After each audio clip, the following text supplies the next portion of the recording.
Koperative Tomate itera imbere yo ku mutumba Ninga mu gisagara ca Kane muri komine ya Gihanga mu minsi iri imbere ngo igiye kuba inyishu ku kibazo barimye b'amatomati bahora bagira co kuri aho zishorera ngo bashobore kuzivyaza umusaruro.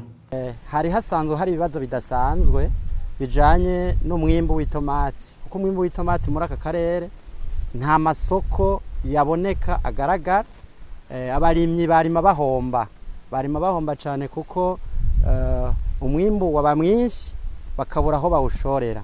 Rero nibaza ko iyi koperative yacu twibaza ko ari koperative igiye gutera imbere, igiye gukemura ivyo bibazo. Twifuza kugira ihinguriro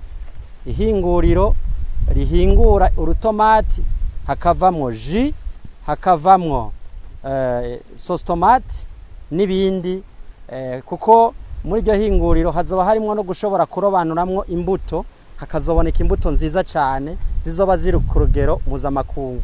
Abarimyi barimo itomati, koperative yiteze kubegeranya bose bashira inguvu hamwe. Ikindi no babwira, itomati zacu ntituzifumbeza iyi fumbire imenyerewe bita engrais chimique, kuko abahinga baravuga neza yuko muri iryo fumbire harimo ibishobora konona umubiri. Ifumbire rero twe dukoresha ni fumbire kama. Iyo fumbire ni fumbire bita pruna, ifumbire atakibazo na kimwe ishobora gutera ku magara y'abantu. Ko jewe uyu mugambi maze kuwumva wi koperative yacu Tomate naranezerewe cyane no kuyinjiramo, ahubwo mbere maze no kuyinjiramo nifuza ko n'abandi bakenyezi nkanje bo kwirukira no kuza kuyijamo, tugira icyo twokwimariye natwe no mu vyacu. Umugambi wo kwegeranya abarimyi b'itomati mu gisagara ca Kane co muri komine ya Gihanga urashimwa n'abarongoye ikigo Anakope kije gukurikirana amakoperative mu gihugu c'u Burundi. Ni koperative imwe mu makoperative dusanzwe dukurikirana mu gihugu c'u Burundi, ariko akunguko karimo nuko ari koperative kandi isanzwe iri naho tuvuka, bisigura ngo intambwe mica nk'ibibazo bahura navyo turabibona. Rero ni koperative insiguro yayo ivuga yuko ari abantu basangiye ingorane baje hamwe bakigukungene batorera umuti ingorane bafise. Rero bano bantu bari ngahaye n'abarimyi b'itomati barafise ingorane nyamukuru bahuriyeko, nuko ubwa mbere bazirima hanyuma bakabura isoko.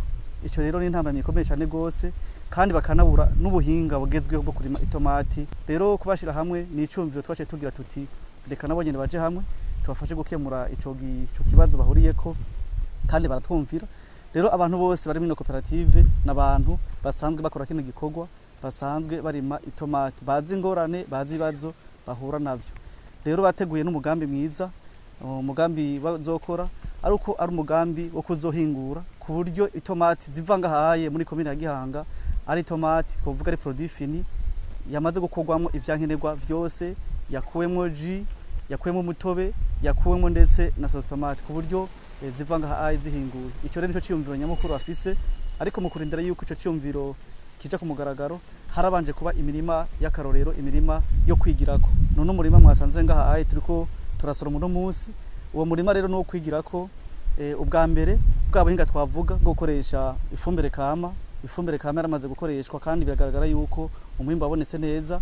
Hama ikindi naco nuko tuca turonka n'ubuhinga bwo kurima. Aho rero twaciye turonka n'abahindi badufasha kubigisha kungenda tomate rurimwa.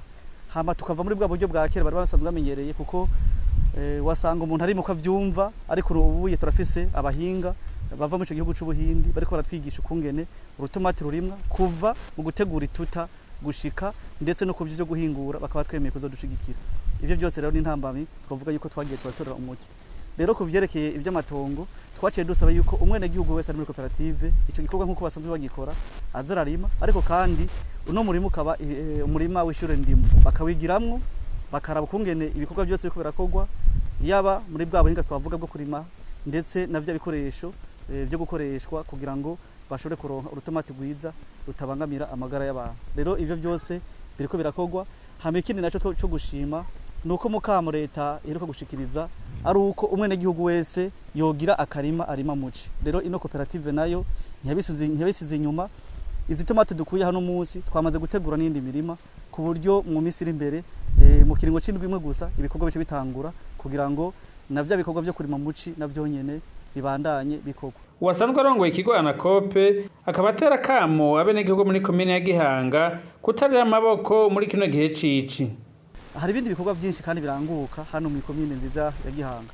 Icambere nivyo nk'ubuye beruka kwimbura umuceri ariko ntibicara kujya leta yati yakamati abantu ntibarime ubuye ico nkuko nababwiye yuko ino koperative yamaze gutangura vuba cyane batangura gukora ibikorwa byo kurima itomati haro n'utundi dukorwa tubasaba yuko abanyene bari muri koperative bashira mu mutwe yuko ibikorwa bindi birangurwa ubwa mbere umuburimyi nivyo umuceri twaramaze kuhimbura barime izo tomati barime amarengarenga barime ibiterwa mbumbarugo nk'ibijumbu barime n'ibindi biterwa kuko hari igihe ahaye turonka amahirwe turafise inzuzi zidufasha nubwo tutararonka inzuzi zikwiye ariko turakoresha uburyo novuga bw'ibikoresho bijanye byo kuvomera amamotopompe ariko kandi abandi nabo bagakoresha intoki kugira ngo bavomere ivyo byose turabihimiriza kugira ngo kino gihe cici naco nyene ntibicare kandi ikindi ciza nuko kino gihe cici usanga n'abanyeshuri bari mu karuhuko aho rero abavyeyi barakora n'abana bagakora kugira ngo umwimbu dukeneye wo gufasha mu miryango ushobore kuboneka bivuye mu nguvu zabo.